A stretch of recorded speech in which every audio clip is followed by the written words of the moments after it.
All that and much more, and I'm delighted to say I'm joined tonight by columnist Charlie Peters, journalist and former spin doctor Joe Phillips, and political commentator with Young Voices UK and reporter at Reaction, Bill Bowkett. Welcome. Thank you very much for joining me. Do you have any resolutions for the new year? Anyone? No. Quite adamant about that, Joe, just straight away. There's just no point, is there? You've already broken them, haven't you? That's the issue. Absolutely. No, I hope this is going to be a better year. I've got a good feeling about it. I thought last year was a bit grim, frankly, and I think this will be better. Do you have any predictions for what's going to happen this year? I'm going to come to you first, Joe. Any sort of predictions in the world of either politics or culture or anything like that?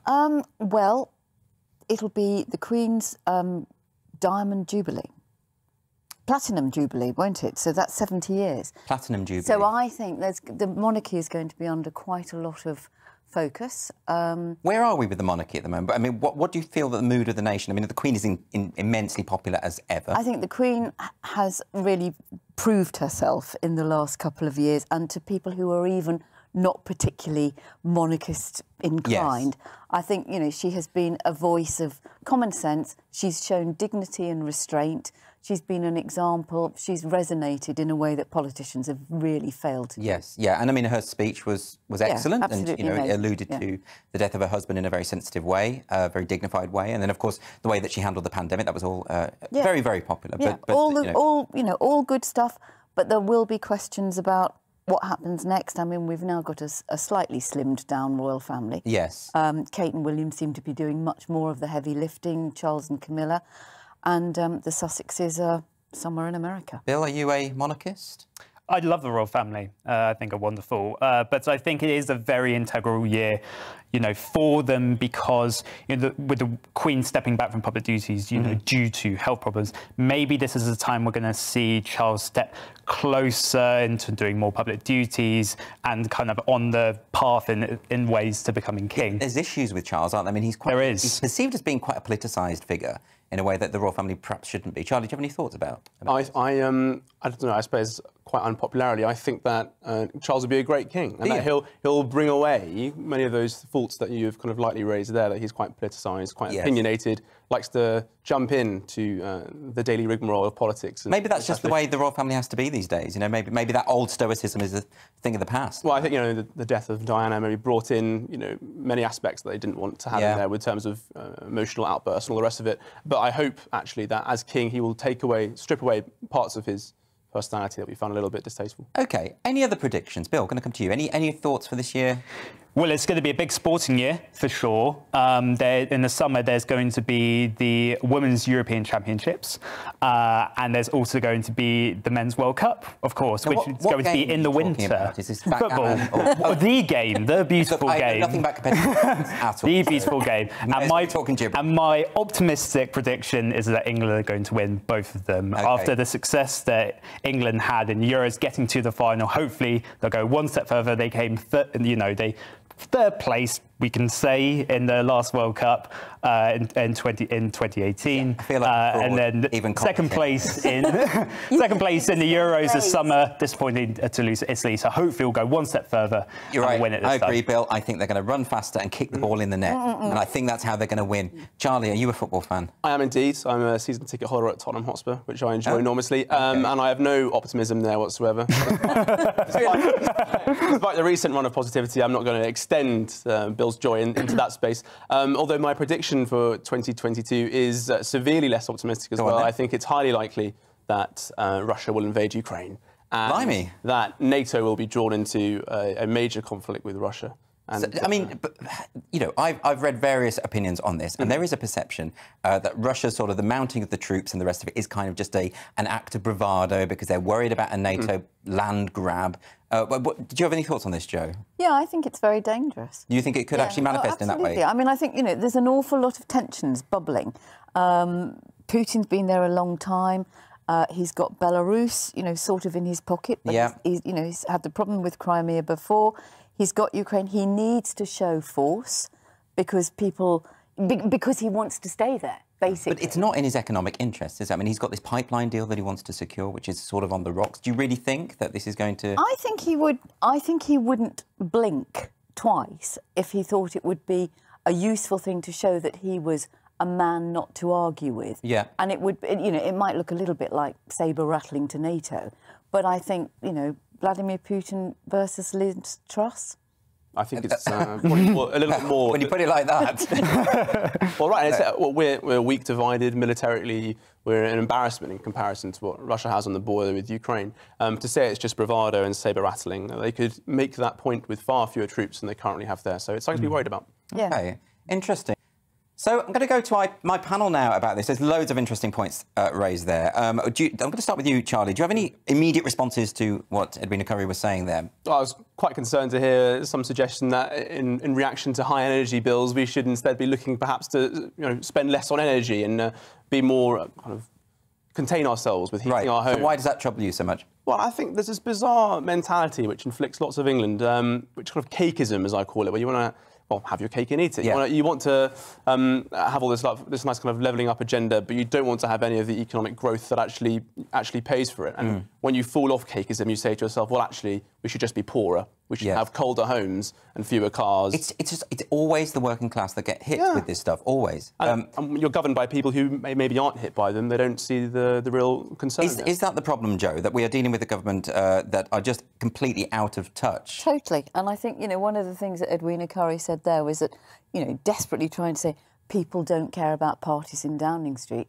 They might not care about the parties themselves, but they sure as hell cared about Allegra Stratton smirking and sniggering. Yes. And that's what's done for Boris. All the opinion polls have just gone right down. They've tanked since that. I take Edwina Currie's point that there will have been some people there who were breaking the rules themselves. It's the hypocrisy that's going to bother them, isn't it? And what she said about, this idea that people do, in a way, they sort of want some sort of, not necessarily authoritarianism, but they do want some guidelines.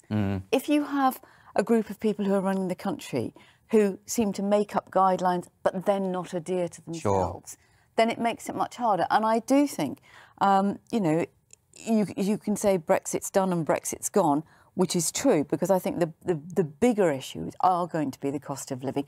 And it's not just the cost of energy, it's the cost of everything. Yeah. It's the double lock instead of the triple lock on pensions, for instance. It's the cost of rent. It's the cost of transport. It's everything is going to hit people. Yes. And people have had to reshape and rethink their lives in so many ways. And I think if you've got a government that this lot look as though they haven't got a clue how anybody normal lives their lives. Yeah. I mean, so you share Edwina Currie's view that that the Brexit issue is receding in the popular consciousness. I think it is receding, although I think what the government will do very conveniently, they will blame problems on coronavirus and those sort of things instead of, as of this weekend, we've got the new import controls have come into force. Yes. And there won't any longer be the 175-day delay for you to do it. You've got to complete everything before you come across or you take stuff out. And that will cause delays and shortages on top of the shortages and delays that we've already got because of shortage of workers and things like that. So a lot of the issues that you've raised there are to do with the government's messaging. I mean, Edwina Currie mentions this idea that there's an appetite for more authoritarianism or to be told what to do. But if the messaging is so ambiguous and poorly phrased, and this feeds into a longer narrative, I think right from the start of the pandemic, the government were not sending clear, coherent messages. No, and actually, if from the very beginning, we all know, or maybe other people don't agree with me, but, we were far too late to lock down and we've, just basically fannied around and then come out with these mixed messages all the time. And instead of talking about restrictions, we should have been talking about precautions. Well, let me bring Bill in about that. Do you share Joe's view on that, or do you take a different view? I think I do to an extent, but I think what we're starting to notice, I think, in the way in which the messaging around, and I think Currie mentioned that Brexit is becoming less of a prevalent issue, maybe in terms of, people's livelihoods or wages or the issue of immigration, for instance, but also coronavirus is going to become less of a prevalent issue next year, which is where I think the cost of living crisis is really going to be pivotal. And I think that's where I think maybe Starmer could pose as the biggest threat to Boris Johnson's leadership, because voters know that Boris is totally incompetent. I think 2/3 of the electorate find him dishonest. He's the least popular cabinet minister in the most recent Conservative home rankings, and you're looking at the most recent polls, and the Tories are tanking. And I've noticed with Starmer towards the end of the parliamentary session before they broke up for winter, is that he started to attack more Johnson on the area of policy. So really, when you start to look at issues like taxes, issues like levelling up, issues like the cost of living crisis, energy bills, and so on and so forth, that I think is going to be the biggest threat to Johnson, and really to his support in the Red Wall is what we saw in that Mail on Sunday Delta poll survey, which I think is evident in that. Yep, very, very interesting. No problem. I want to come straight to my panel on this because I'm fascinated by this subject. Now, Joe, you know quite a bit about this text. Frightening is probably going to alarm people who might not have listened. You mean the strap? The strap, Greece frightening? Yes. Actually, no. Greece is really pleasant. It's implying there's going to be some kind of invasion or something. Yeah, nasty. We've talked about Ukraine, but blimey. Well, I don't write the strap lines. I'm going to say that right now, Joe. Now, you actually know about this text, this types of women text, which is not something I've ever heard of before. I haven't come across it before. It's dreadful. I mean, it's a piece of very minor, misogynistic doggerel. The only reason that anybody takes any notice of it is because it's particularly long. It's 118 lines. Right. Verses, and that's quite unusual.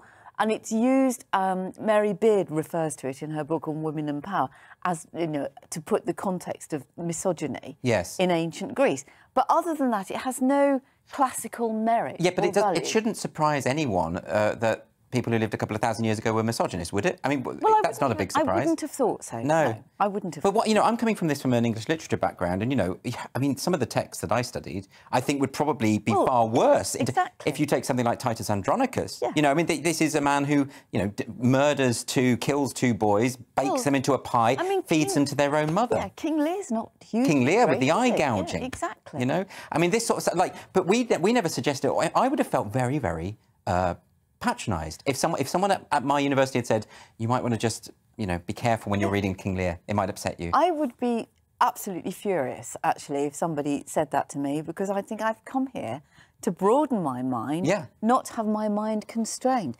I mean, I think, you know, you have to put this in the context of the story that is in the Daily Mail, and it's this sort of ranting and raving about, you know, cancel culture gone mad, snowflakes and all the rest of it. Nobody's complained about it. They probably will when they all rush out to buy it and think how absolute rubbish it is. Bill, can I bring you... No, isn't that the key point, right? Because the key point of that article, as Joe's just mentioned, is actually no one complained. For me, it's less that you've got a tabloid making a story out of this, because I would expect that. For me, it's the fact that the university has taken action without any complaints. And that's what I mean about paternalism. That's what I mean, that they're sort of anticipating that the students are going to have a meltdown. When I give talks on university campuses, young people are far more resilient than these kind of stories, and the authorities specifically seem to make out. Am I wrong about that? No, I think that's definitely true. And the thing that questions me is that if this line in this particular, you know, piece of literature is so controversial, why have it in the syllabus in the first place?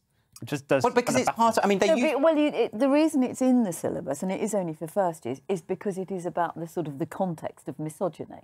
And that does make sense to learn about the historical context. Yeah. You know what they used to do with the lower editions, right, which were dual editions, where they had the Latin and the English, or the Greek and the English, and then they would translate it all into English except for certain lines which would be in Latin, and you knew they were filthy. So you could find them, which is, you know, but the thing is, we've moved beyond that, haven't we? I think we're almost regressing back to a point where students have to be protected again. Bill? I mean, for sure. I mean, the thing is that when I took my degree, I knew that a lot of the subjects that I was going to be tackling were going to be controversial and not of its time as well. I mean, I studied Carl Schmitt when I was studying international relations, and Carl Schmitt was a disgusting Nazi, although a conservative thinker in the conservatism module, which was kind of odd in that respect. But I think that is true, is that when you approach this text, you've got to think, OK, this line is not of its time, it doesn't have particular value, but you've got to ask, what's the context behind this? What is the meaning behind this piece of text? I get that. And the wider subject of classics. But let's talk about this slippery slope argument, which is something that is raised within the article itself, because I understand that point, that sometimes this stuff is a bit trivial. You know, we end up with these sort of snowflake accusations and all these silly articles, right? And I get that point. But then sometimes it does have serious ramifications. For instance, there was a law academic in America who was talking about how she can't teach about rape law because students are saying if you use the word violate, that triggers us, even if she's not talking about sexual assault, even if she's talking about does this person violate this law. And actually, it's really, really important that law students learn about those very difficult areas because they're going to have to defend people. So isn't there a problem there, Charlie? Absolutely is. I think everyone so far has been very generous to students in saying that actually it's administrators causing the problems here. The administrators who are producing these content warnings ahead of any complaints are doing so because they're responding to their customer base, which is incredibly fragile and extremely emotional in terms of how they deal with their readings. This is entirely driven by student fragility. I mean, when I was at university, I remember coming into the library one day, and on the desk in front of you where there'd be kind of notices, there was a course for aromatherapy, for exam stress, and dealing with problems in this way, which requires kind of the therapizing of daily life. And this is all part, I think, of a general emotionalization of learning and university life. It is entirely driven by student. Now, look, I'm going to have to move on, but very quickly, Bill, because as the youngest person here, you want to defend your generation. No, what's the matter with you people? We are resilient, and I think that a lot of it is just not representative of the student community, and often it's pummeled by university senior executives and student unions. At my university at Kent, my student union introduced a ban on clothing and fancy dress, meaning you couldn't dress as a cowboy or as an ancient Greek as well. So it's not often representative, and often it can have backlash. Exactly, precisely so. So we are resilient, and there will be a small minority who are more vocal than the vast majority. Well, we could debate this for a long time, but you might start crying. Is the title of former Prime Minister not enough, or should we appreciate them even more? I'm not so sure about that. I'm going to come to you first, Joe, about this. Now, a lot of people are upset with Tony Blair because a lot of people say that he is effectively a war criminal. That's the way that people... That's not my words. That's what a lot of people have said in the press. And they think that he absolutely shouldn't be honoured in this way and that this does a disservice to the whole system. Do you think that's right? I think what you have to do is, again, put it back in the context. This was an honour given by the Queen. It is her gift and hers alone. It doesn't go through the normal honours system, which is basically signed off by some 23-year-old special advisor who's looking at a list and see if they've given enough money to the Conservative Party or the Labour Party or whoever else happens to be in power. But this is an honour. It's 14 years since he was Prime Minister. The Queen has given it to him. That's up to her. If you start giving it to everybody just because they've been Prime Minister, you devalue it. Yes. And also you take away this, whatever people might think about Tony Blair and Iraq, which I was deeply, deeply opposed to. Tony Blair's government actually did do some really good things.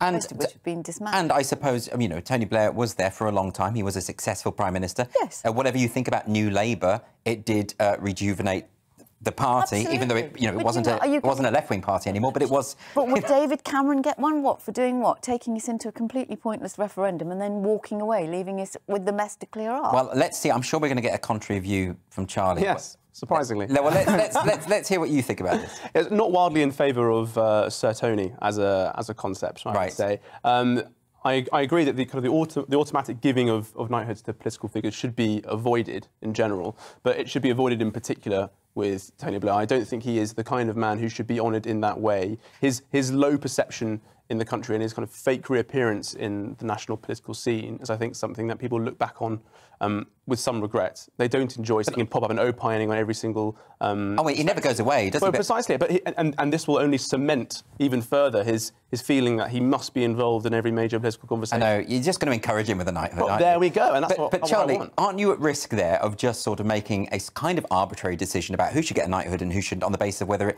they ally with your personal politics? Well, if I was in power, I would absolutely enjoy to do that. Yes, you're correct. So you're a despot, as ever. But I think in this case, actually, it should be more about kind of standards and values. And what has that Prime Minister achieved more broadly? And what can we look back on since leaving? And I think you rightly raise Iraq and some issues of kind of how decisions were made at the time, and people can not, I think, look back on those and say they were made with the best of integrities. And I think the same... Well, he stands by it. He does stand by his decisions at the time. He can have integrity in his lack of integrity at the time, I think. That would be one way to look at it. What do you think? You a Tony Blair fan? No, I'm not a Tony Blair fan in the slightest. However, I do think that he deserved to get a knighthood, and I'll explain why. Yes, please do. Which probably won't get the most support from a lot of Conservatives. But I think the reason why is because often when honours are given to people, it's because of three factors. It's often to do with merit, it's to do with bravery and it's to do with service. And you could say, arguably, that Tony Blair achieved all three of those things. You know, whether you would, like you said, Andrew, agree with New Labour or not, it was transformative in, you know, introducing the minimum wage and having more police officers and more doctors, civil partnerships as well, and also service. You know, 10 years as Prime Minister. He's the longest-serving Prime Minister we've had since Thatcher as well. And also there are elements of bravery that we can have with him and say that actually Blair was really successful in this area. One area in particular is in Kosovo during the war, at the start of his premiership. You could say that was one of his greatest successes as Prime Minister. We come back to this thing of we're just arguing about the merits and demerits of Tony Blair's time in office, and it's that isn't the consideration that the Queen will have, is it? Because the Queen is apolitical. So surely all of these kind of debates are futile. Jo? Yes, I think so. And I mean, at the very beginning of this evening, we talked about the royal family and we talked about Diana and we talked about, you know, how things have changed. Now, who was Prime Minister had only been Prime Minister for a matter of weeks when Diana died. Yes. But Tony Blair. And, you know, we know or we can be taken down the path of what may or may not have happened and the difficulty of the palace being disassociated from the emotions of the public and all of that sort of stuff. It may well be, and who are we to know, that the Queen and Tony Blair had a bit of a sort of a relationship as a result of that, and that the sort of the way that he remoulded the Labour Party. But, I mean, you know, I think you're absolutely right. You can't pick and mix just because you like their views or their policies. It's the monarch's gift, and there are, you know, the House of Lords is full of people who have done nothing to warrant any sort of honour. But if you know, but you could argue that Gordon Brown should have it more than Tony Blair. You could argue that Theresa May should have it more than David Cameron. You know. Right. Well, very interesting topic. I'm sure we'll come back to it at some point. Now, you may not like our government or even the royal family, but do you ever suspect that they're lizards? No. Well, no, we'll come to you in a minute. I can see you're very keen to jump in on this lizard chat.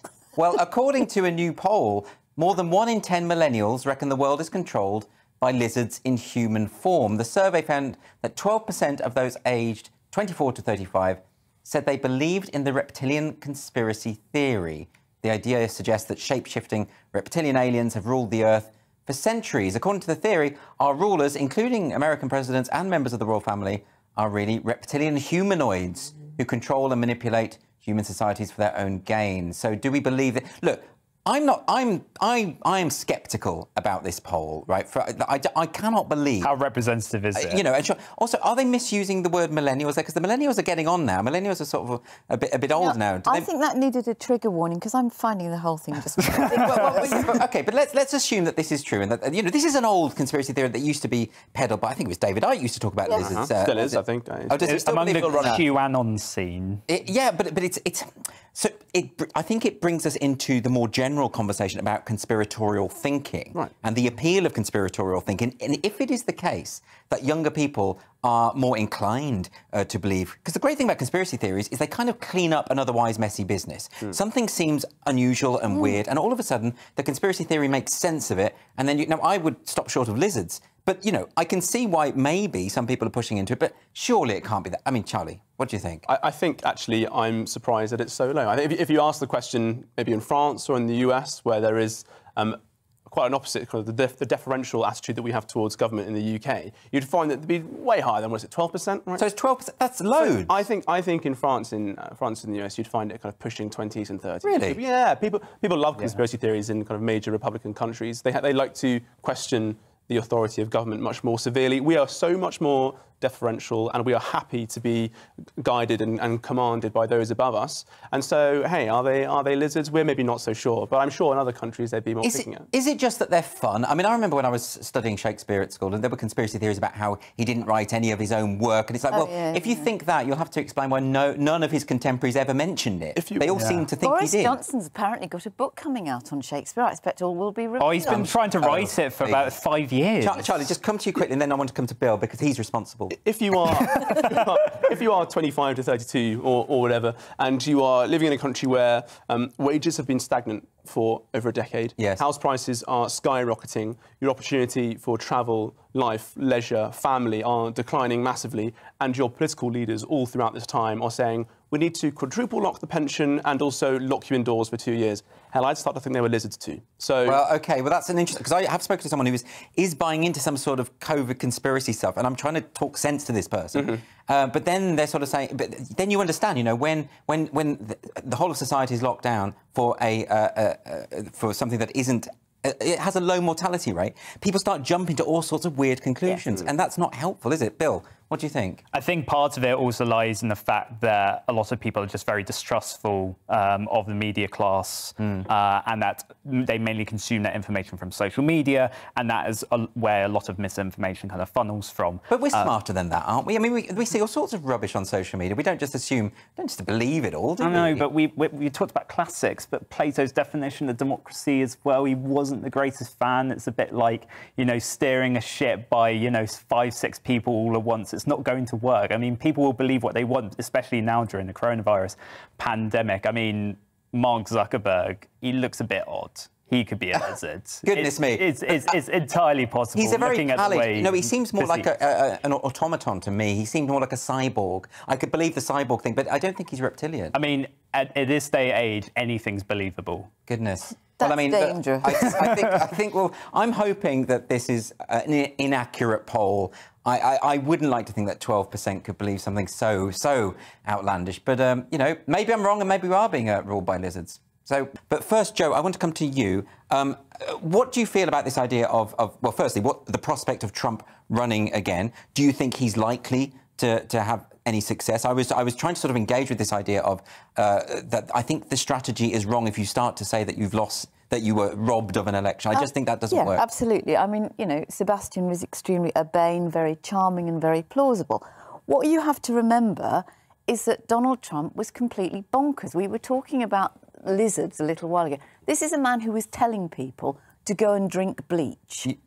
He didn't tell people to drink bleach. Well, he was pretty close to it. He was going to, you know, maybe there's something you can take for this. I mean, this was a man who paraded his ignorance, his lack of understanding of the responsibility that he had. And on the 6th of January last year, he had said to those people who ran and mobbed the Capitol, I love you. He did nothing to stop it. He did nothing to calm it down. Those people... Can you imagine if that happened here, Andrew? I mean, if people were doing that and running into... I would agree that I think he was responsible for raising the temperature in a very difficult... But I don't... fuelled hatred. I don't agree that it met the threshold for incitement to violence bodies. I don't think that's right. But I think it did raise the temperature. What do you think, Charlie? I think on this specific point, on the Capitol Hill riots, I think the FBI has a few more questions to answer on that particular event than Donald Trump. Tucker Carlson at Fox News is doing some very interesting work, kind of exposing the level of involvement of the federal government with certain people who were rioting on that day. It would be good to know to what extent the federal government was involved in those popping through the door on Capitol Hill. It might sound quite conspiratorial, but it is a legitimate... Well, I don't know about any of that, and it does sound a little bit conspiratorial to me, but my point is that I'm all about personal responsibility. I think if you're going to trespass and cause criminal damage, that's on you, and I don't think you can blame someone else. No, but he didn't do anything to calm it down, and he had spent his entire presidency fueling hatred, stoking hatred. He was a president. But then why did so many minorities vote for him when they had the second time to do so? Do you think that they're fueled by hatred as well? Charlie, let's just take that point, because Sebastian Gorka made this point, which I think is a valid one, that all of a sudden you had phrases like white supremacist, racist, fascist, Nazi thrown around promiscuously and applied to some of the worst elements of the far right where it is applicable, but also more broadly and more commonly to people with whom it's absolutely got nothing to do with, and that does not help the situation. No, of course it doesn't, and I absolutely agree. It doesn't help the situation, but nor does somebody behaving like a spoilt child and behaving, as you said, like a bad loser. You know, where is the statesmanship? Where is the dignity? Where is the grace? You know, and this sort of attacking Sleepy Joe, it's just that sort of, it just denigrates politics to such a low level. Bill, I'm going to bring you in now. What do you make of this? Are you a fan of Trump? Do you think Trump should run again? Would you like him to run again? No, I'm not a particular fan of Donald Trump, and I think his presidency, deeply flawed, and actually a lot of the promises that he claimed, to make America great again, weren't materialised, frankly. But the thing I just find astonishing, and I think it's true with, what happened in Capitol Hill on January 6th last year, was absolutely shocking. And actually, Matthew Goodwin, University of Kent, who taught me, had to effectively change his definition of Trump, because he originally insisted that, Trump is not a fascist, claims about him, but then he had to rejig his definition to say actually what happened on January 6th, fascist tendencies in kind of indirecting thousands of people to go into the democratic hub of the United States that's been around for hundreds of years. But the thing I just find astonishing when it comes to Gawker is why there is this sudden obsession still about voter fraud? If Trump's going to have any chance of winning again in 2024, which I think would be absolutely astonishing if that were to even happen, they need to focus more on the record of the Democrats in office and Joe Biden, not personal attacks, because that's how Trump won last time, because of personal attacks against Donald Trump about him being an Islamophobe and a fascist and a racist and a xenophobe. And there's an awful lot to criticise with Joe Biden. I mean, Joe Biden has had an easy ride from the press. I think the only time I saw him getting grilled by the press was after Afghanistan. That was the only time, really, it ever happened. When he was running last time, he just kept himself locked away in a cupboard because he knew that, he doesn't necessarily come across well when challenged. Charlie, I'm just going to come to you first now. What do you make of this? Well, I think people feel embarrassed to criticise or give strong questions to Joe Biden for various reasons that Mr. Gawker referred to earlier, that he doesn't seem fully with himself. And I think there's a level of kind of concern, but also it goes beyond that. There's kind of an allyship between elements of the media and Joe Biden. They don't want to question him too severely. But on the whole idea about, Trump lacked the grace of a president, many people think he was the worst man in America, but he was also the funniest. I mean, I thought that Lion Ted was very funny. I like Low Energy Jeb. These pointed attacks, they might have been... Charlie, he is... I admit, they were good. I admit he's funny, but do we guy. Want him to be funny? Do we want the president to be funny? Yes, absolutely. The only people who are distrusted and disliked more than journalists in the West are politicians, because they are the people who Donald Trump quite rightly prods and denigrates. Well, we've got our own version here, haven't we? We've got Boris Johnson, who thinks it's fine to be funny and glib and cavalier. And not take it seriously. But it's not even close to being the same. Isn't there something to be said though? I mean, I'm quite old-fashioned like this. I like my politicians to be quite serious and boring in a way. I don't want, Donald Trump calling Kim Jong-un fat or whatever. I just can't Rocket Man. Kim Jong-un called him fat, and then he called him Rocket Man. And they met, and it was beautiful. It's stupid and it's childish. And I think, we are living in a time, if you like, where you could compare it to, if you say Johnson is Churchill. Well, what happened after the Second World War? Attlee came in, Mr. Boring, because he recognised that the country needed rebuilding. So maybe Keir Starmer will do the same. Maybe Joe Biden was the same after Trump. We do have to move on. I just want one final word from Bill. I think there's a time for charismatic leadership and time for bureaucratic leadership. And while I think the crisis in the Republican Party is that while there are many possible contenders to succeed Trump as presidential nominee, Nikki Haley, Ron DeSantis, they're still trailing way behind Donald Trump. Donald Trump has still got, that endearing support among the American voters. Right, well, we could honestly go on for hours about this, but we do have to move on. I want to come to my panel about this because I think this can this possibly be helpful? Am I just being incredibly cynical? But I just think this sounds ridiculous. Bill, what do you think? I mean, yes. Why does the state have to get involved in stuff like that with the National Health Service? I think you should get some facts here. Okay, right. Let's go to Joe for the facts, and then you can... Okay. Let's go to Joe for the facts. I know it's really boring, but, you actually have to say it's a small sort of pilot study working with Bristol University. It's not the idea that GPs across the country are sending everybody out to go and learn how to write jokes. No, but that's a funnier way of looking at it. I know it is, but it's not. It's not to say it can expand as well. And it's irresponsible because actually there are some things where alternatives to taking drugs can be quite useful and could actually save the health service quite a lot of money. But this is really to do with psychology, isn't it? Yes, this isn't to do with the traditional role of how you approach the health of the patient. No, but it is about, actually, you can say to somebody, go for a walk, get some exercise, lose some weight, maybe take up swimming, go, do this, that and the other. whatever. You don't have to just go and get a prescription. Yeah, but I'm not sure telling someone that you need to find the lighter side of this, that's something we all know already, right? Everybody knows this. We know that this joking and humour is how we get on with life. Andrew, it's easy for you to say that. It's easy for us to say that sitting here right now. There will be people watching this programme who actually feel really miserable, really down, can't see the chink of light, the funny side, or can't actually. And I do think... Right. It was great. Let's just go to Bill and then to Charlie on this one. I just want to get everyone's... No, I think the point I was trying to make is that I think rather than just having schemes like these, which I might be proven wrong, they might be great and actually have, you know, actual health, social, physical benefits.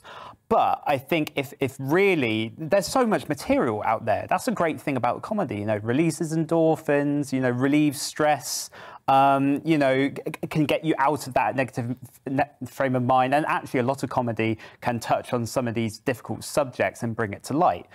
So, you know, there's loads of material out there you can find, you know, on the internet, go to a comedy night. And I don't think really a scheme like this, I do question actually what evidence or what conclusions it will come to. I'm going to come to Charlie because he's itching to come in here.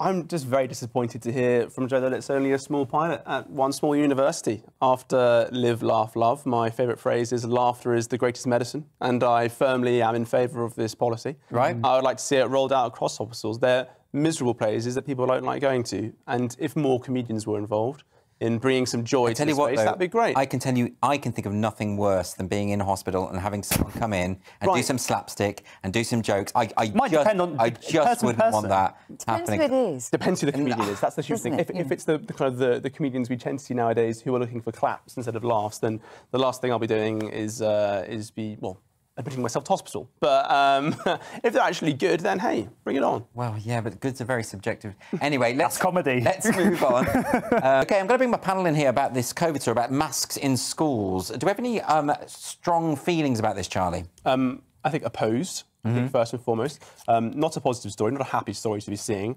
Now that every single vulnerable person in this country has been offered so many jabs, the idea that we need to be bringing in sort of stringent measures on people who just generally speaking aren't going to be affected by this in the lightest way, it seems way over the board, way over the top. So where is this coming from then? I mean, this is what I don't understand, is the government has always been talking about following the science. We know that these children are not at risk. We know that the vast majority of people have antibodies, are vaccinated. Right. The vast majority of vulnerable people are triple vaccinated. They've had the booster. So I don't really understand what this policy is intended to do. Well, I think they see that schools are kind of clusters of spreading the virus, right? And so they rush to the first policy prescription that we have for dealing with the spread, which is masks. That'll be the general consensus, I think. But more broadly, I think there is a concern about following the science in the last month or so. We've seen kind of some quite bizarre and outspoken moments from some of the scientists involved in providing that information, talking about how they're dealing with the data, and it's making quite a people quite concerned. Well, this is what, I mean, it goes back to what we were talking about earlier about conspiratorial thinking. I mean, when you see the sage scientists getting into that conversation with Fraser Nelson and the Spectator and admitting that they're only modelling for worst-case scenario because that's what they were asked to do, you sort of think, what's going on here? And this does feed conspiracy theories, surely, Joe, doesn't it? Yeah, absolutely, and it's not helpful at all. I mean, you know, the government has had plenty of time to think about what they're going to do in schools, and the biggest single thing would be to improve ventilation. So what have they come up with? 7,000 ventilators. Well, that doesn't even begin to scratch the surface of schools, because a lot of schools haven't got windows that you can open. No, that's true. You know, particularly newer ones, they're all sort of hermetically sealed. So there's a lot of stuff that could be done. This is a bit of a sort of a quick fix. There are issues around kids who obviously are too young to have been vaccinated, taking the vaccine home and infecting somebody else. I mean, there are people who... But the vaccine doesn't stop you being infected, of course. No, I know it doesn't. But if you're taking it home to somebody who's got some, you know, their immunity is compromised for some other reason. But it's also this thing of all the time we're going round and everybody's testing and then they're having to isolate. Yes. And I think there's a bigger question here, which I suspect we'll come on to as we talk about, you know, whether Boris Johnson's going to renew precautions or restrictions. If you're going to have to take that much time off, that obviously then has an effect on teachers and that has an effect on staff, and then that in turn has an effect on schools. I don't think people understand how much work kids have missed and how difficult it is to catch them up. You know, I mean, when I was a teacher, if someone missed a couple of weeks, it was actually very serious in terms of getting them up to speed. It's a bit of a nightmare. And teachers have worked their socks off. Yeah.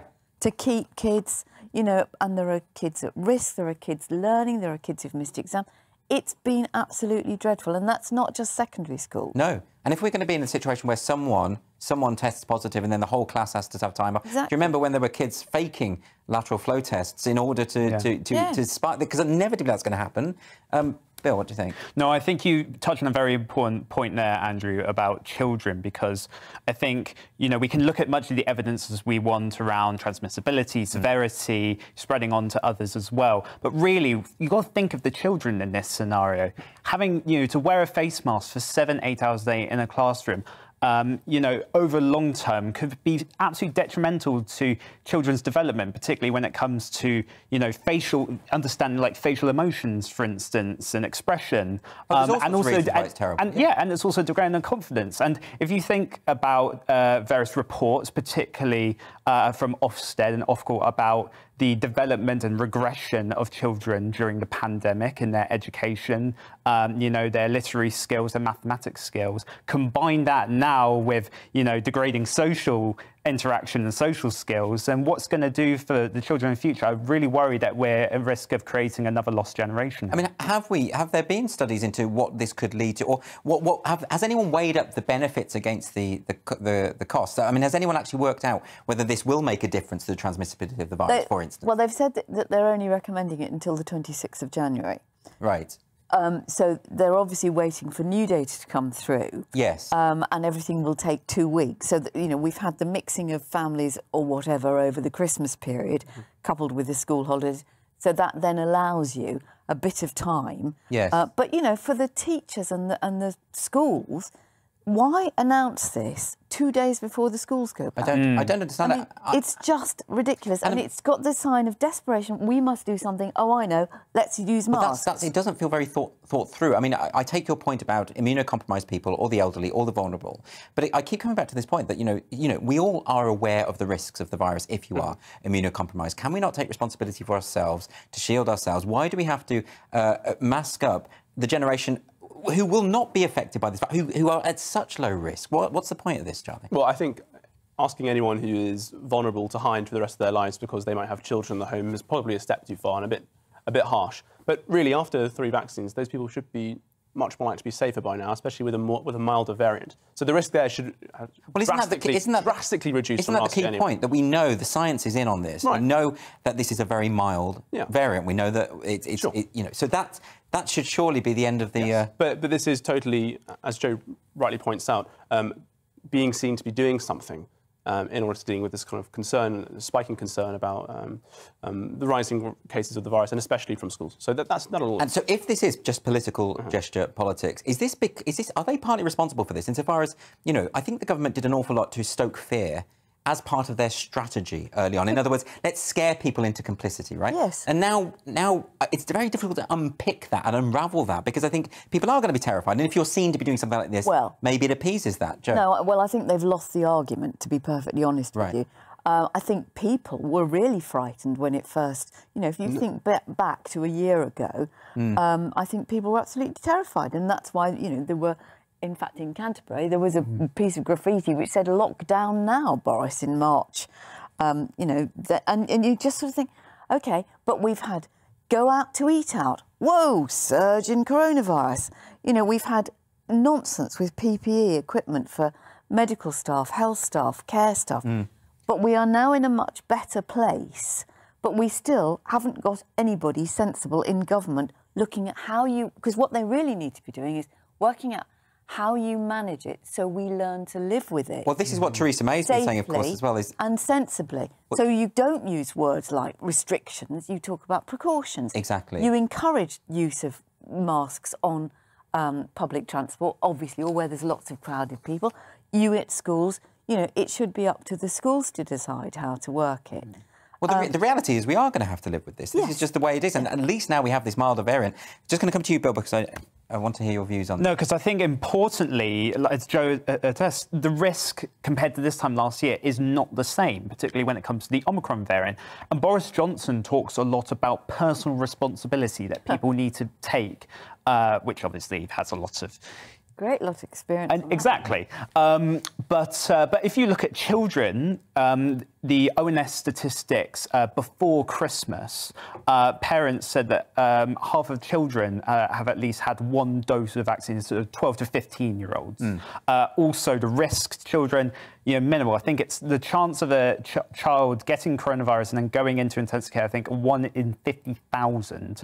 And also with schools, and my mum knows this because she's a teacher, is that you have to do regular testing when you go into schools. So if you have that all in place and you have, mitigations in place also if, let's say, there's a spread in a class and you suddenly have to go remote for 2 weeks in order to, contain that spread, then they're much more prepared for that. But the risks of coronavirus is not the same. And I think the government are risking, staying in this continuous bubble, like you said, Joe, about just going in circles, when really we have to start, like as Theresa May rightly said, start living with coronavirus like it's a flu or like a common illness. Final thought for Charlie, because I think you wanted to get in there. Well, just on a more general point, if we are really concerned about children's development and their mental health, then maybe they spend less time in schools in general. I think, you describe them as hermetically sealed. They're incredibly violent and often quite nasty places. And we found that actually children's... schools? Yeah, schools. Children's mental health rose quite a lot actually during the pandemic when they weren't going to school and often suffering from an egregious fate. Are you serious? Yeah, serious. Yeah, so studies in the US have found that lots of children found that their well-being rose when schools were locked down. Oh, children are social beasts. Surely they need to interact. No, they're happier playing video games than they are maybe risking being good. Oh, that's very sad. Maybe some children's mental health has improved during the pandemic, but I'd be very surprised. Suicide rates went down among children, perhaps, during the pandemic as well. I mean, all these things matter. Joe, do you want to counter that before we move on? Well, I mean, I would like to see the evidence. Yeah, sure, by all means. Personally. Yeah, come in here with your stats. You haven't got the actual... From America. Solid, from America, of all places. We're going to move on to this story now, which is the front cover of the Daily Mail, and this is an interesting one about the energy bill crisis. And looking at some of the figures... in terms of how much this is going to soar. Oh. I mean, and again, we come back to this point of perhaps the government aren't really in touch with ordinary people, because it's not just a bit of a hike and you have to save a bit more money for it. It's actually, it could be the difference from being on the poverty line. It's really that extreme, isn't it, Joe? Yeah, it's absolutely appalling. And, again, this is something that they've seen coming. They've got no plans. They're not saying anything to assuage people's fears. We saw letters in the papers over the weekend from former ministers, including Esther McVey and various others, saying, you've got to do something. Yeah. This is going to be, for very many people, the difference between eating or heating. Yeah. And it's really, really... Because it isn't just a couple of quid. This is bills... It's thousands. Trebling. It's incredible. I mean, I know, because the company I was with before went bust. They were the ones that went bust. Yeah. So I've now been taken into somebody else. I mean, it's 3 times what it was before. I did ask Edwina Curry about this earlier, that there are ways to implement caps on these kind of things. Yeah. Why is that not being... Why has it not been sorted before, actually? Because it does feel like everyone's leaving this a little bit late. Bill, what do you think? No, I think it is, and I think the price cap has been actually very criticised, particularly by... And that is beneficial for the energy companies because essentially it keeps them alive. Yeah. Unfortunately, that's not the case. A lot of them have been having to shut shop because of increase in prices and loss of customers. But I think the cap is one thing. But the other thing also is that what we're seeing with the current energy crisis is that some of it is out of the government's control in many ways because of what we're seeing around Europe. If we talk about energy costs in Britain, look at what's happening in countries like France, Switzerland, Austria, where prices are through the roof. Yeah, they can do. Of course, yes. Small tinkering. These are small tinkering little measures. They don't really get to the heart of the problem, which is that we have a low energy supply and we're faffing around with kind of the COP green agenda, when actually perhaps we should be looking at creating more energy to make it cheaper. Do you think it's the environmental agenda that has put us into this situation? I think that is massively hamstring him on this issue, because after hosting COP26, he can't turn around the corner and produce a policy plan that would, instead of messing around with the numbers and actually putting a price cap which taxpayers still will pay for, right? Yeah. It's public money that's covering those extra costs. It's not just magicked away. He should be looking at fracking, or maybe getting some hydrogen, or looking at alternative sources to actually nuclear. I just don't understand why this hasn't been a priority, though. I just think this because they don't take, because he's got no plan. He wants to be Prime Minister. He's become Prime Minister. He is a man with no plan, surrounded by people who are courtiers. There is not a shred of common sense in that cabinet.